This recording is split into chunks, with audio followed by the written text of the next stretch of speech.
রবিবারের দিন রাত্রে গোলঘরক আমাদের 5টা গরু তুলছি, আমি আমার ওয়াইফ তুলে আড়ি টাড়ি দিয়ে কাটিয়ে আমরা 1টার দিক দিয়ে শুয়েছি। 1টার দিক দিয়ে শুয়ে 3টের দিক দিয়ে জাগনা পাইছি। জাগনা পাই গোলঘর দেখি যে গরু আমার একটাও নেই।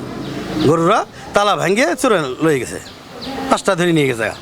নিজা নেবার তো আমরা চিল্লে কান্দাকাটি করার পরে দিক সেদিক ঘোরাঘুরি করি, কোনো কোথাও পাই না পাই থানাতে যাই ইজাহার করি।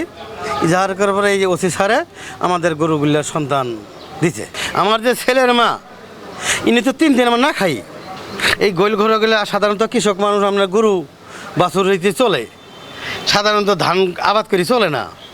এই যে 2টা গরু আমরা পালছিলাম সার, ঈদের মধ্যে 4 লাখ 4.5 লাখ টাকা বিক্রি করতাম।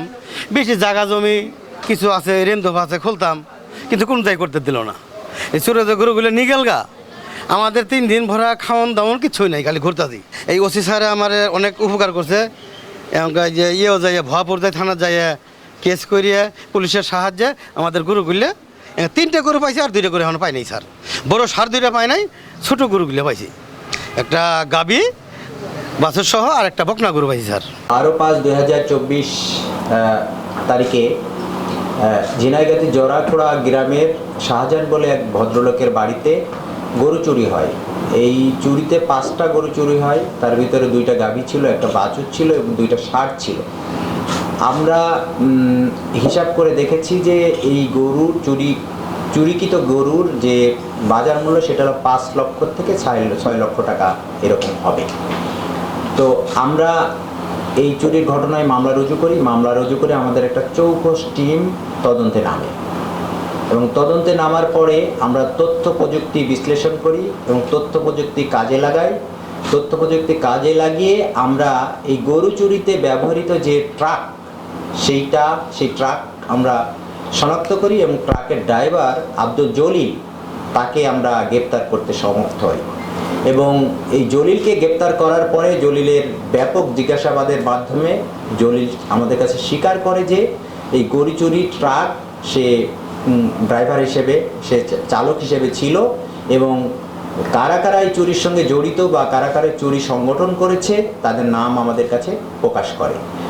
এই প্রকাশের উপর ভিত্তি করে আমরা তাদেরকে সন্ধান করতে থাকি এবং সন্ধান করতে করতে আমরা জানতে পারি যে এই গরুগুলি আপনার টাঙ্গাইলের ভুয়াপুর এবং চোররা ওখানে আছে এবং সেখানে হস্তান্তর করা হয়েছে। আমরা আবারও তথ্য প্রযুক্তির সহায়তা নিই। তথ্য প্রযুক্তির সহায়তা নিয়ে আমাদের একটা টিম ওখানে প্রেরণ করি। ওখানে টিম প্রেরণ করার পরে ওখান থেকে 4 জনকে আমরা গ্রেপ্তার করতে সমর্থ হই এবং 3টা গরু আমরা উদ্ধার করি, 2টা গাভী এবং একটা বাছুর। আমাদের তদন্ত কাজ চলছে এবং এর সঙ্গে আরও বড় কোনো চক্র বা জেলার চোর সংগঠন বা চোরেরা যুক্ত আছে কিনা সেটা আমরা খুঁজে বের করার চেষ্টা করব।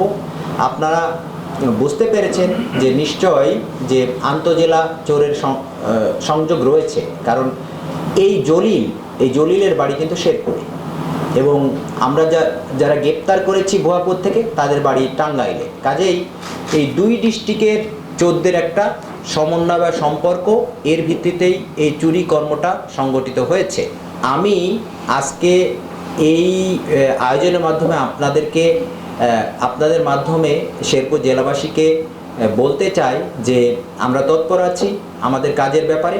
আপনারাও আপনাদের নিজস্ব সম্পত্তি এবং সন্তান তাদের ব্যাপারেও সচেতন হন, যত্নবান হন এবং তাদেরকে কিভাবে সংরক্ষণ করতে হবে সেই কাজটিও আপনারা করেন।